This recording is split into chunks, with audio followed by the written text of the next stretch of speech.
Hello and welcome to the Accessibility in User Research from Advocacy to Action panel.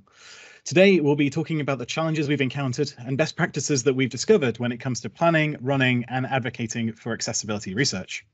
I'm Mark Friend, I'm a lead user researcher and the accessibility lead at PlayStation Studios, and my pronouns are he, him. I'm a white male in my mid-30s with short brown hair that's square at the side, a short beard, very blue eyes, and I'm wearing a navy blue hoodie today.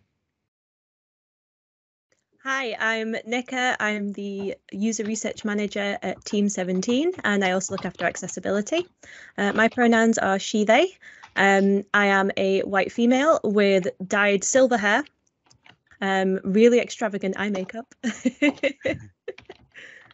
And yeah, that's me. Okay, hi, I'm Pierre-Antoine. I'm a user researcher at Ubisoft. My pronouns are he, him. I'm a white male in my mid-32. I have like black and gray hair. I'm starting to have gray hair at least. A small beard. I wear glasses. I have a headset today and a gray t-shirt. Hi, my name is Inger Ekman. I'm the Director of User Experience Research at Embark Studios, a fairly fresh Swedish studio. And today I am wearing a black hoodie. I'm a middle-aged woman with light dreadlocks. I have glasses on and big black headphones. So welcome everyone. It's a pleasure to talk with you all today about this topic. As I'm sure you're all very much like me, we can all talk about accessibility for hours upon end unless someone stops us, but we're going to do our best to try and keep to time today. So our first topic is going to be all around advocating for accessibility research. So yeah, what in general, kind of what tips do you have when it comes to advocating internally for accessibility? I can take that one. I think it's gotten a lot easier nowadays. The water level is rising, if you like, and many times what you need to do is just point to the competition and go like nudge, nudge, and you're already progressing in the conversation. But I feel like previously I found the bigger threshold to be getting around some misconceptions about accessibility and what work that entails, namely that it's expensive and you put in all that effort to cater to a niche audience. So I think one of the examples where we really were able to work with that and crush that misconception was when we were working with a game team that had a lot of past games, and they were looking at an engine upgrade. So we started looking at their past games and just did a review of all the accessibility work they had done and kind of identified hot spots and misses there. And that was actually surfacing a lot of features that they thought were critical to the game and also critical from an accessibility perspective. And that started a really positive conversation about how to preserve all that good into the next version. That's interesting because I usually try to do that also, and the competition also. Like, look what they did. We can maybe do that or something like that. But I think that for me, the advocacy start like just speaking with colleagues about that, about accessibility and about disability. I think that's also important to talk about it today. Like, we are all user researcher, and we can say like, okay, we are not like focusing on accessibility. Some of you are, I think, but it is not like my my job. It's a skill I have, let's say.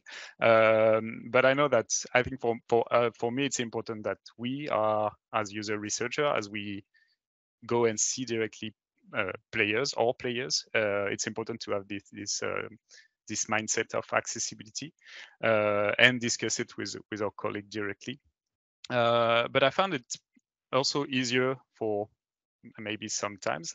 I'm not like an old guy in the industry, but I found that there's all the new generation that comes, at least in my studio, are more aware of that, and it's far easier to discuss it. So I think that's also a good entry point, like, okay, using them as allies, like identifying them as allies, and then they can go and spread accessibility things. And so that's how I do it. Let's say just identify people and then try spread. So for us, I kind of find like advocating for accessibility was fairly easy for me in Team 17. Something similar to what, you know, both Inga and Pierre have done is where we've looked at the competition, and obviously we're an indie studio.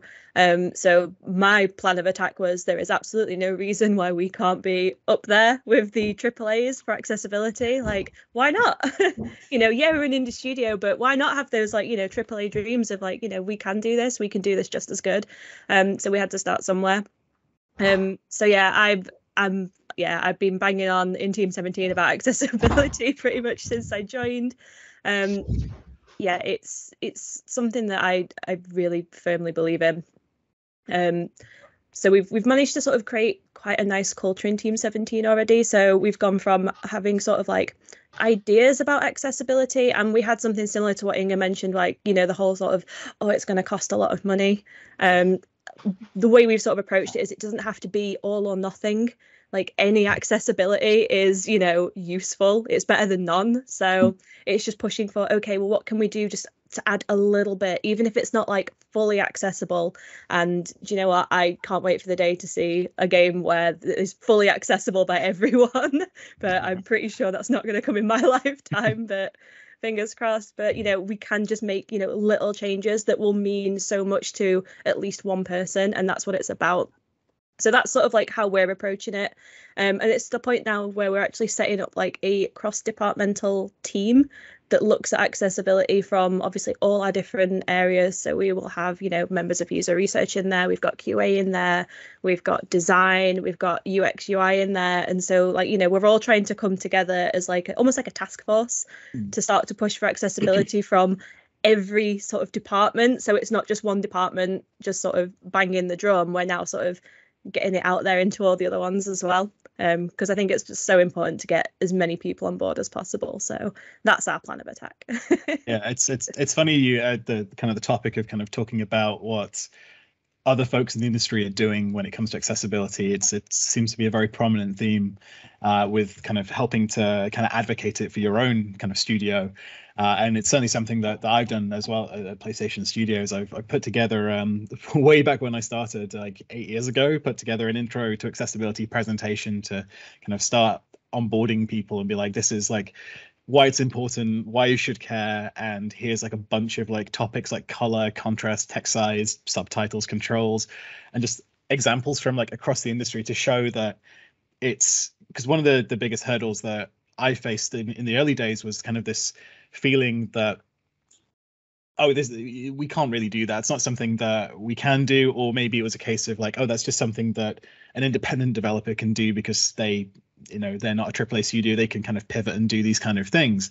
But kind of gradually that presentation has evolved more and more from kind of, here's some cool stuff that indie studios are doing, to here's amazing things that your like AAA competitors are doing, to even as I was giving it a bit of a refresh the other day, to like, here's all the cool stuff PlayStation Studios is doing. So having that level of maturity now means that we can kind of start sharing these successes from our studios with other studios and kind of helping bring everyone up to the same level.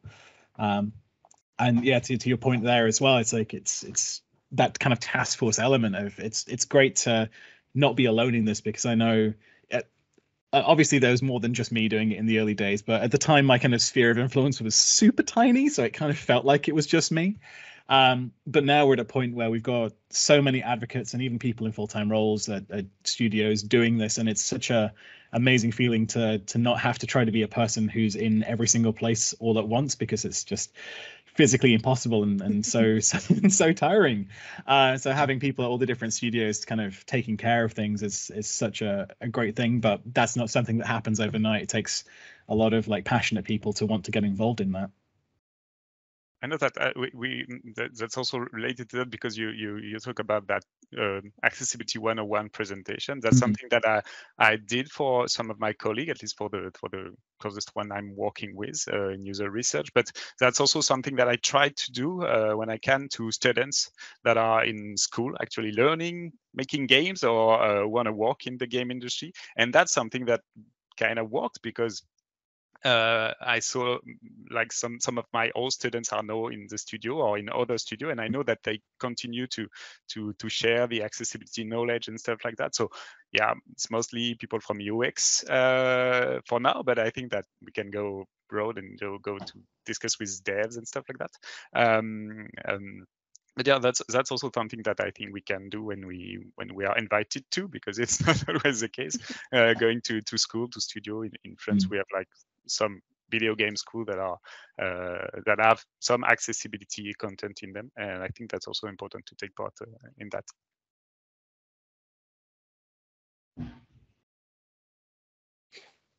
Another great success that we've had is kind of on the topic of kind of broadening the number of folks kind of being involved in accessibilities. We host for PlayStation Studios a fortnightly accessibility meeting. So we actually get all of the kind of advocates and champions and people in accessibility roles together to kind of share kind of what's been going on, what challenges they're facing, what solutions they've been coming up with for their own games, and things like that have been.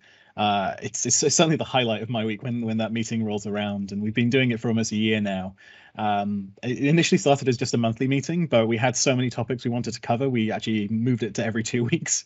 But it's been really great to kind of have that consistent attendance and be this kind of point where everyone can kind of get together and share ideas, because we've done that with kind of advocating more broadly across kind of both PlayStation Studios and SIEs. We have an employee network, which I'm co-president of right now, but we'll be moving to president in a couple of weeks' time.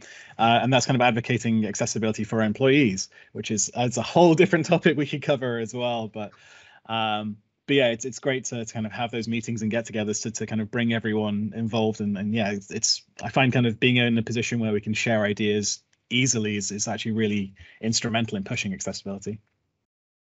I think it's a really important thing what you mentioned is creating those platforms, because I think there's a lot of people who have a lot of accessibility expertise through their own how they play games, through family, through friends, and it's tapping into that network that you actually find that there's a lot of people already who are sitting on this knowledge. They haven't necessarily been in a role where that's been enabled, but now you're creating a platform where they can bring that knowledge to use, and they can help do the advocacy also alongside you.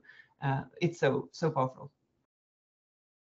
That's also something that I don't know if you have that in your different studios, but some knowledge sharing, like Mark, you have this awesome meeting, but I don't know if you also Nika or Inga have like I don't know, space or meeting or space, like we have some online e-learning courses at Ubisoft about accessibility, not only done by accessibility people, by the way, so that's great.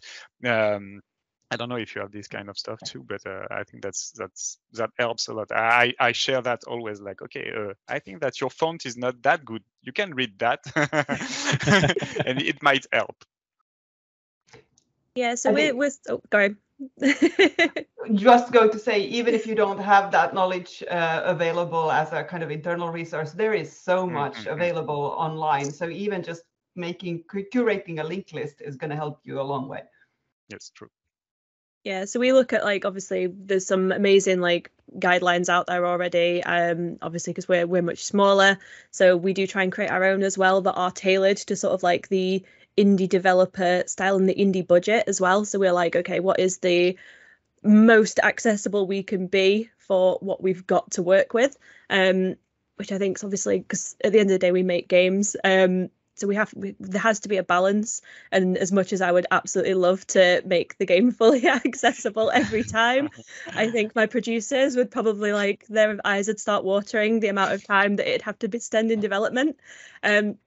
So I like to sort of like see how much we can push in there for as little as possible. So, but we are starting to sort of like create this like knowledge base, and we're starting to, that's why we set up those like sort of cross-departmental groups, because loads of different people have loads of different experiences, and especially like our QA department, they know that game inside out. Like, they are such a wealth of knowledge, especially for like accessibility issues. Like, it's amazing. So like they're probably like one of my first points of call for any sort of issues in the game. I will go and talk to them because they know it.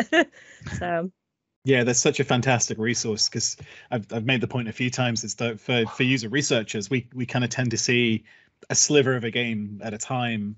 It might just be like one level, or even if we do like a full like week-long test trying to go through as much content as possible, we're still not going to see everything. But yeah, for QA to kind of have that such rigorous look at the game, they can catch so many more things, and there's such a fantastic resource. So yeah, anyone who has access to QA, they're brilliant people to involve in accessibility. Cool. Did anyone have any final thoughts on advocacy, or should we move on to topic number 2? No, all good. Okay, so our second topic today was on planning research. So the big question: how do you plan effective and impactful accessibility studies?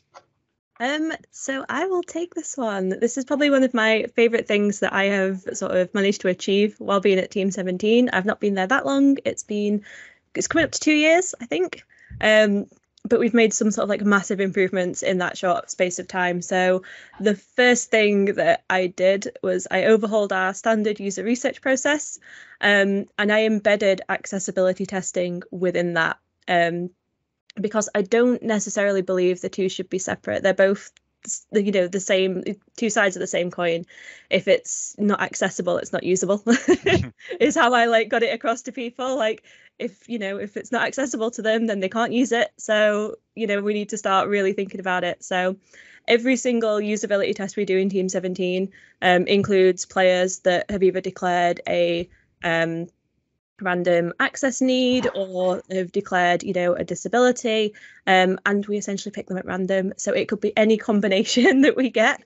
The reason why I like to keep it sort of randomized quite a lot of the time is so that we can never plan for it. So I have found in previous roles when we've done accessibility testing, and it has been separated, that when you tell developers, oh, we're going to be testing for visual accessibility, that next build will have all of the visual accessibility you could possibly want, but all of the other gets missed off.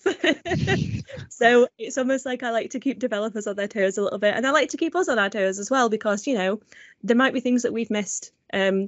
With the best will in the world, even if we've done an expert review on it and we've gone, okay, I think that we know roughly what players are going to encounter, there might be things that we've not thought about. So that is one of my biggest things. I like to sort of merge the two together, but obviously then there are times when we will separate that out as well, and we will look at specific disability categories. So maybe we want to sort of improve the visual accessibility of our games. So then we'll go and we'll reach out to a bunch of players and say, hey, do you want to come play some games with us for a bit and just chat to us while you're playing about what's working for you, what's not. So we like to keep it almost fairly informal, because I find that people relax more if you can just sort of have a chat to them. So that's sort of the way we do it. We're a little bit rough and ready in Team 17, but it works really well. So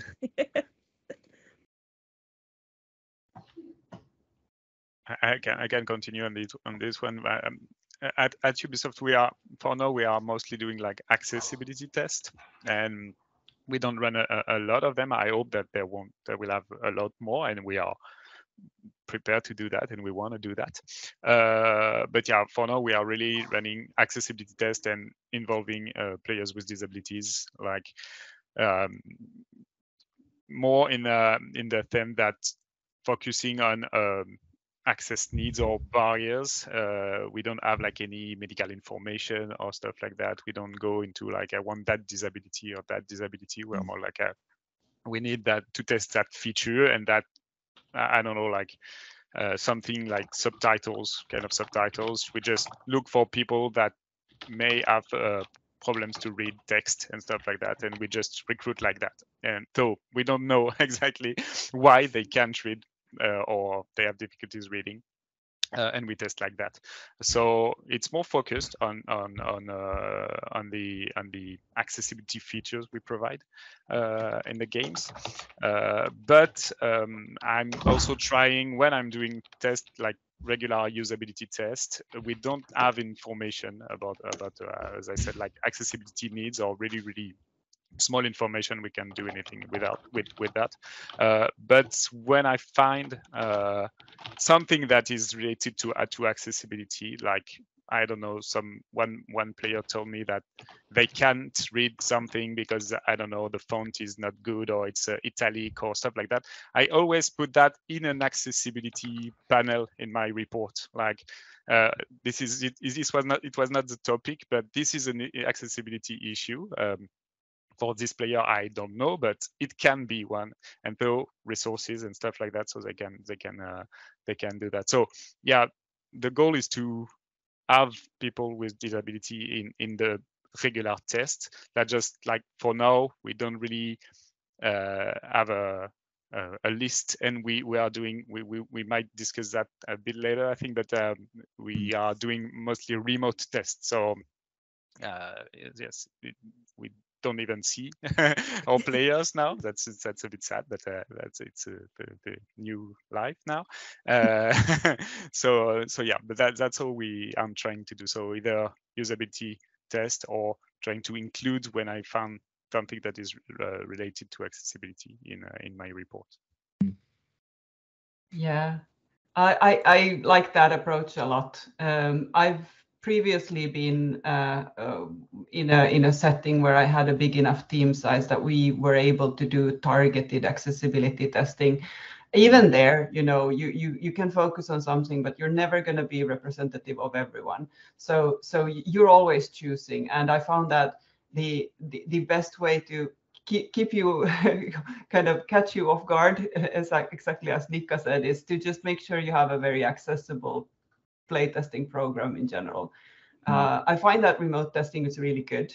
We've put in a lot of effort at Embark on making the remote playtesting as closely intimate as possible, to work with remote live observation and really have those in-depth studies also possible to do outside of the lab. And that lowers the barrier a lot to people to join. And then to really make sure that when you have those accessibility learnings, that you help lift them out from the noise of you might get one comment out of a bigger playtest, and you kind of have to use that flag of, hey, this is an accessibility learning, to give it the visibility it needs, because you're never going to find a playtest where the majority talks about an accessibility setting, but it's still important. Yeah, I think representative is a great word there. It's something that we're very aware of when we're planning our research, and we've kind of tried everything, I think, when it comes to it, and they all have their benefits, and we kind of tend to tailor the accessibility study depending on kind of the game or what we're after from it. So yeah, we do tend to try to get folks with accessibility needs into just general usability tests, because you're right, it's accessibility is usability and usability is accessibility, so it's great to have people included within those kinds of studies. Sometimes we'll even do I kind of describe it as like a bolt-on at the moment. I don't really have a better way of describing it right now. But kind of we've done some studies where we did, it was the plan originally was to kind of do two separate studies, but because of kind of booking time in the lab and researchers' time and time to report things, it made more sense to kind of combine them, but still keep them a little bit separate. So we had day one was 6 users for usability, day 2 was 6 users for accessibility. And it's something that we're looking to kind of try to do with a lot more of our studies to kind of make more effective use of our researcher time, because to kind of go back to the first topic a little bit with advocacy, is that there's sometimes a bit of a hurdle when it comes to convincing, or there has been historically, and I know there is for other studios as well, of, hey, spend all this money on an accessibility test, and when it's actually, well, just spend a tiny bit more on your usability test and you'll get all this accessibility feedback as well. It's a much easier sell, but again, thankfully PlayStation Studios is in a pretty good place right now, so it doesn't take a whole lot of convincing anymore, which is nice. And then, yeah, we've also done dedicated accessibility tests. And again, depending on what we're looking for, we try to make sure we get a bit of a mix of either folks with specific accessibility needs or kind of the related medical conditions. But again, it's it kind of depends on the project and what the kind of the ultimate goal of the study is. And then the kind of last type that we tend to do is what I've called focused accessibility testing, which is where we will specifically look at, say, colorblindness in a game, and then we'll recruit however many users who have variations in colorblindness to come into the lab, and or remotely, as we have to do a lot of now as well, to play the game. Because yeah, again, to bring it all the way back around, being representative is really important for our data, and we know that disability is such a spectrum that while it's great to get the feedback of 1 or 2 users, to kind of provide that kind of evidence with certainty, we need to have a range of people. One user with a motor disability will have very specific needs compared to 20 others. So having a range of folks in there in a focused test allows us to kind of see more kind of patterns emerging with the feedbacks. But yeah, it's been really interesting kind of developing these different methods over the time, and kind of figuring out which one is the right one for each of the games. Normally for what we look at, if it's a smaller game that's maybe doesn't have the budget for as much user testing, then we'll probably try to mix a lot more in there with the usability studies. But yeah, with the larger scale games that have the budget, we'll definitely try to get as much of like the focus testing done as we can. And I think that's also a good opportunity for the advocacy to the dev. I have like we did some accessibility test for Far Cry 6, and at first the team I think that they asked us for like 100 players with disabilities, every kind of disabilities, you know, this kind of request. So we had to sit down and say like, okay, so it won't be possible for many reasons, but first like yeah, recruiting 100 person is hard at first, but also like if you want, you can't have like every disability, or the spectrum is too broad. So that's the time to actually tell them about that, and maybe go more and focus into the social model of disability and stuff like that. Like, okay, this is how we will do that, and that's where I present them to.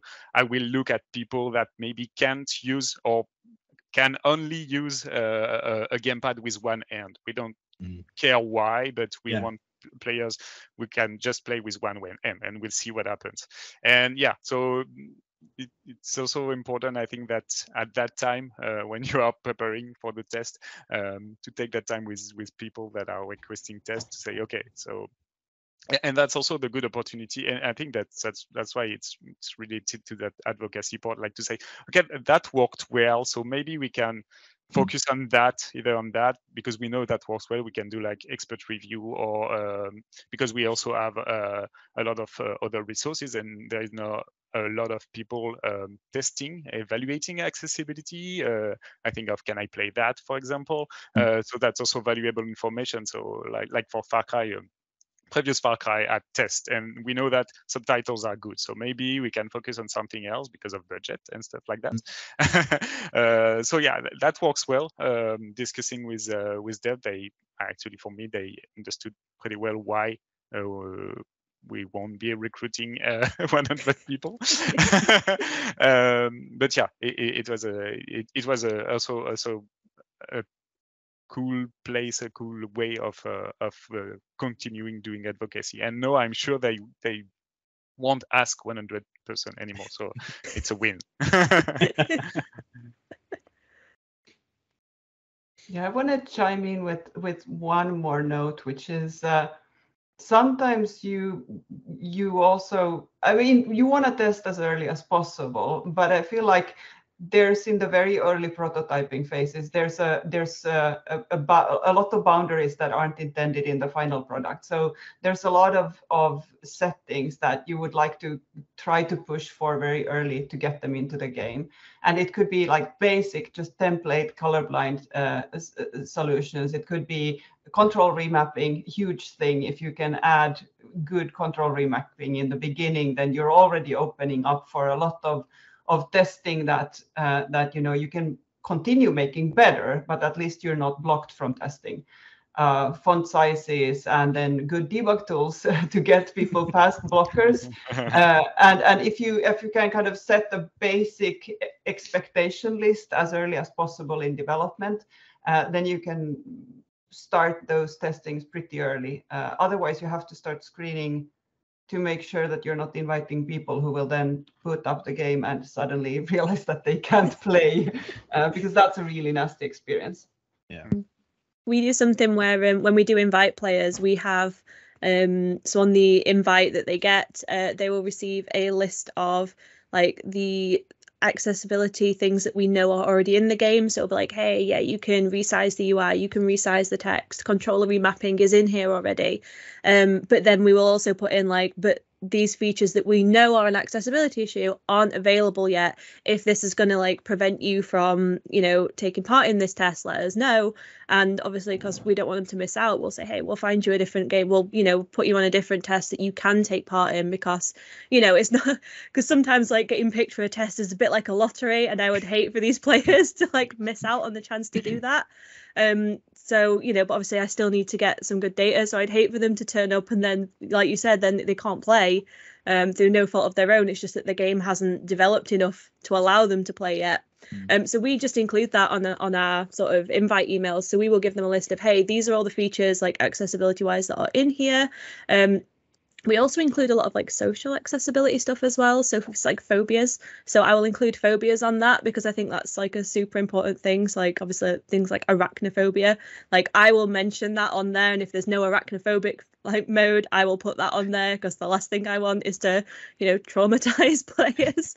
And I always think that that's like an interesting bit of accessibility that's not typically talked about a lot, is like social accessibility. You know, like, you know, is this game like culturally accessible to people? Is it, you know, accessible for people with phobias and things like that? I mean, I've been caught out by one of our own games that had something in it that I was absolutely petrified of. And I didn't realize until I got to it, and I was just like, oh, no.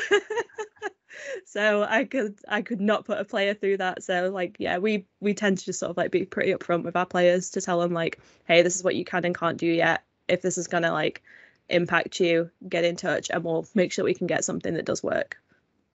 Yeah, I think that's just a general call out for the industry to use fewer spiders, because as an arachnophobe myself, it's always spiders. It's every game.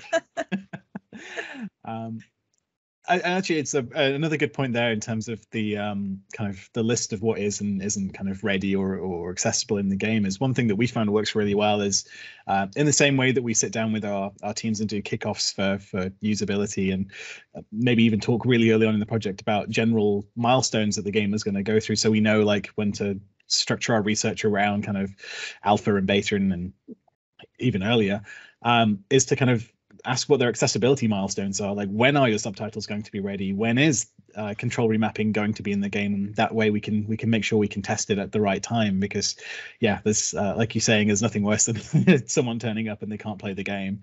So yeah, I think that's been a really important thing for us as well, to know when these particular settings or design goals are kind of achieved by the studio, so then we can, because I guess the balance is always testing to see what the barriers are to start with, but also testing to validate, to make sure that the inclusive design or accessibility settings do actually work. So it's kind of a bit of both. You kind of want to get in there early and kind of figure out what's going to be a barrier, and then also make sure that when they do have a colorblind mode or control remapping or whatever, that it does actually work as expected, and that itself isn't going to create any barriers. Cool. Okay, I guess we've already talked a little bit about it, and it kind of segues nicely into just running research. So yeah, what are some of the best practices for running an accessibility study?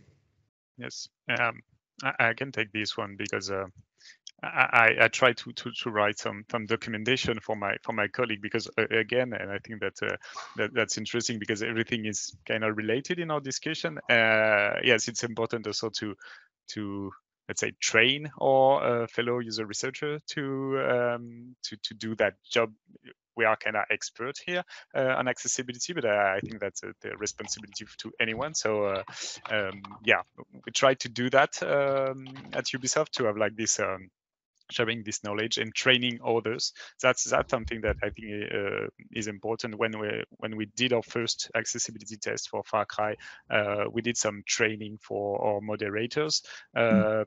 So because some of them, it was open discussion, because some of them were kind of I don't know if we can use the word afraid, because it's a bit strong, but they were, yeah, they were not sure that they will handle it well, like being with players with disabilities, because I think that they never went I don't know, near people with disabilities. I don't know, but at least without knowing it. So yeah, it was important, like everything related to disability etiquette, or to, and it's kind of easy. It's like act as you usually act with players. So it was kind of easy finally. And we had those also a checkup, like every day at the test. So how it was, how it went. Do you feel comfortable with the player? And everything went super well. And actually, even moderators that were the more not confident, let's say, we're really happy to do this test. And like it's always a bit cliche, but it's like, well, I open mind, blah blah blah, this kind of stuff. Like, okay, I know things now that I never knew before. But so it was an important part, like doing all that training with moderators and with everybody involved in the test. And when it comes more to practical stuff, I know that I can say that I think that we doubled the time for everything, like double the time for preparation. So to include that training, for example, for recruitment also, to be sure that the persons that we recruit are the fit the profile we wanted. Double the time for doing pilot testing with players with disabilities. So it's like a double recruitment. But it was like, again, to be sure. And actually we had some players with low vision that unfortunately couldn't play the game. So it was a bit of a problem, let's say, for the pilot test. But at least it was in the pilot test. We changed the watermark, because as we are doing it remotely, we have like this watermark on the screen. And of course, when you are testing with players with low vision, watermark can add another barrier. So it was important to take that into account. Also, everything that can help to manage fatigue. I think that's also important in regular tests, because we have some players that can play like 6 hours straight without problem, but sometimes it's not exactly the regular experience. And for players with disabilities, it's sometimes more difficult for them to concentrate or to focus on the game, or even like fatigue in the end or stuff like that. So more breaks, or at least we ask them, like, I think that the good thing to do is like, okay, if you need a break, just tell me and we stop the test, or we can stop for today and come back tomorrow. So more flexibility in the test. So of course, more flexibility in the protocol too. And it was another part of the training for moderators. Yeah, for those tests we did, it was like all remote, and I think that's great, because we can reach people that maybe before we were forced to do all that remote testing, were not able to come to the studio. So this is something helpful. We had to test a lot of things with our QC accessibility team also, to be sure that everything works well through our remote setup. Like if players were to use specific hardware, specific assistive technologies, we had to be sure that it works, like using the Xbox, I just don't remember the name, adaptive controller, that's it. Or if they use, I don't know, like any specific devices they could use. We tried to test it in tech setup and stuff like that, just to be sure that it works. But yeah, it was basically same test with more time to be sure we have enough preparation. But when it comes to like writing questions, writing surveys or stuff like that, it was the same questions, same kind of surveys. Of course, we checked if our tools were accessible, because sometimes your survey tool is not accessible, but it was okay, so we went with that.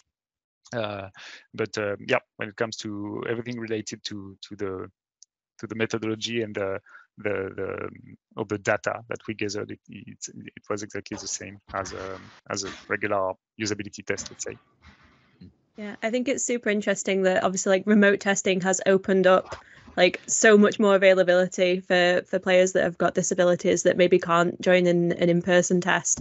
So that we've found that's been like, sounds really bizarre to say that the pandemic was useful for us, but it kind of was in a way, because we went fully remote. I joined Team 17 during the pandemic, so we were fully remote from the second I joined. We're just opening our user research lab back up, like our physical lab. But we're super fortunate that the lab is, like our physical one, is also built with accessibility in mind. So it's on the ground floor. We have accessible toilets nearby. The doors to get to the lab are all double doors as well. We've even got like a ramp up to the building as well, but it's just like a small curb ramp. So like we're really fortunate that like the entire building is sort of accessible like in mind. And this year I'm sort of doing a full lab kit refresh, so I've essentially ripped out everything that was in our lab, and we're refitting it, but we're refitting it with sort of accessibility in mind as well. So we're sort of reorganizing the space to make it, more friendly to move around, and we're also trying to add in some more like, assistive technology, because just simple things, even if it's to just help some players. So I know as part of my like budget, I have put in for one of the T hearing aid relay loops. There we go. if I can speak. So we put in for one of those, because obviously if we have players in that need them, and they need sort of the extra help, and they weren't that expensive. So we put a lot of our budget to just add in some accessibility features into our in-person lab as well. Just, so we can start inviting players into it, and we're not going to sit there and worry like, are these players not going to be able to come and join us because we've unintentionally put a barrier in the way. So we're always looking at like, in Team 17, what can we do to just be that little bit extra, because we are indie, we are little, but we want to be able to say, hey, we want to be the best indie dev in terms of accessibility. Like we want to take on these giants. Like there's absolutely no reason why we can't. So it was super nice when like my researchers volunteered to take a British Sign Language course as well, even so we could just learn some basics. And that doesn't just help with our physical lab as well, that helps obviously because we are remote, and when we do test with players that have audio disabilities, some of them so we ask them what is your preferred method of communication with it being remote. Some will say, hey, I just want to type because it's easier for me to just read it. Some will obviously ask for the webcam so they can lip read. So we are sort of like on the journey to also trying to learn a little bit of like BSL as well. Just any little thing we can do to sort of like make them feel more comfortable. And obviously just to help out. So yeah, I like the fact that remote has opened up so much more opportunity for people. But I think that when we do start to move back into physical labs, we need to be aware that, hey, they need to be accessible too. We can't just forget about it because we're not remote anymore, it's fine. Like now we need to make sure that like it doesn't get forgotten, and that we bring accessibility into our physical labs too. So yeah. Go ahead. So go ahead. No, you go. I was just going to say, yeah, I really love the fact that with the remote setup is that people can be in their home environment where not only they may be more comfortable, but also they have their own setup, they have their own devices, they have everything connected, they have things the way they want, and that can really be a benefit rather than coming into a lab where it's kind of removed from all of that. And again, yeah, particularly like not having to, because our office is just off Oxford Street, so we're central London, and that can be kind of tricky to get to. And not only that, but yeah, just broadening the potential pool of participants to everybody, really, rather than just whoever's in travel distance is such an amazing opportunity. But the downside of that is just we have to not only think about not only like the extra days that you talked about, Pierre, with like the making sure that they have, if they're having a bad day, that we've got more time for them to still do the amount of content that we want, because not everyone, like you say, can play for 6 hours straight, even though in our experience a lot of them are passionate enough and able to do that anyway. It has been, again, a really great thing to kind of smash our preconceptions, but also it's just the downside is things like the internet connection is our biggest enemy. Is having to recruit people based on their internet speed is a weird thing that I didn't think we'd ever have to do. But yeah, we have to like have a, similar to the pilot test that you brought up, essentially do a pilot test where we're testing their internet connection. Can they stream the content? Do they have a good enough connection to do video with us or audio with us? All those things really have to be taken into account as well. And yeah, just those kind of extra layers that, again, we wouldn't have necessarily thought about until we were kind of forced by the pandemic to start thinking about remote solutions. Yeah, the remote solutions. I mean, we're talking a lot about the added benefits of having all of these digital tools. I think communication is so much more. You can basically pick your palette. So if you want to have an interview, if you want to do it written, if you want to caption the video calls, you have all of these tools available that we're right now scratching our heads on how to add captioning, for instance, in a good and seamless way into a physical test environment, because it's such a big help for sessions. I also work a lot with multiplayer, so I want to call out the fact that when you have a mixed group, it's really nice to not have to out your disabled participants and allow them that back channel of providing feedback, communicating with you in any means that they find convenient, without having to make the group aware of that. And that was pretty difficult sometimes when we had a player who maybe needed some help note taking or things like that in a lab. They would stand out socially in that crew, and this is something that we've entirely been able to avoid with our sessions online. So unfortunately, we are at time, but I'm going to allow us a couple of minutes over. Sorry, Ian and Tara, because I do think it's nice to have a little wrap-up question. So yeah, so what would you folks say is the kind of most useful or kind of most important thing you've learned in your time working in accessibility and user research? Shall we start with Nika? Yeah, sure. I'd say that the most useful thing I've learned is that every little helps. Like every little thing, it doesn't have to be all or nothing. Like it'll make a difference to someone, and the more differences we can make, the better. Yeah. Pierre? Yeah, I think that I will just tell what Nika said earlier, that like doing accessibility is like doing usability for everyone. So I think that going into that way is good for the mindset of our whole industry. Absolutely. Inga? Yeah, I think for me it's been coming back to the principles of UX research, which is don't assume. And it's a really good reminder to go in without preconceived notions and just absorbing what's happening. Yeah, absolutely. Agree 100% with everything. For me, in addition to all of that, it's also been that, and this is something I've talked about before, actually, at previous GA comps, but this assumption that accessibility was different in some way from usability, and the way that we started from kind of this checklist approach, as I think a lot of people do, and it is a very valid way to start accessibility related research, but it is, and again, 100% what you said, Pierre, it's usability, it's the same thing. There's no need to kind of come up with a whole new process and way of thinking about it. We, after many attempts to figure out the best way to do it, we just came back to our tried and tested approach for usability in terms of like severity scales and structuring tests and all that kind of thing. So yeah, and also just on top of that as well, the fact that we've done that has allowed, because with kind of that pass fail criteria, it can be a bit, where does the team go from here? But when it's more things like, here's a bunch of high and critical issues to do with your combat or your traversal or whatever, and then that the team approaches that in the same way they would the usability issues of, well, let's think of a solution to this. Let's come up with something interesting and innovative, rather than just kind of thinking about how do we check that box. It's how do we solve this problem? How do we remove that barrier? But yeah, it's I honestly wish we could keep talking for like another hour. I'm gonna see if we can do a part 2 very soon. It's been an absolute pleasure talking with the three of you. Any final closing words? Anything you'd like to say before we wrap up?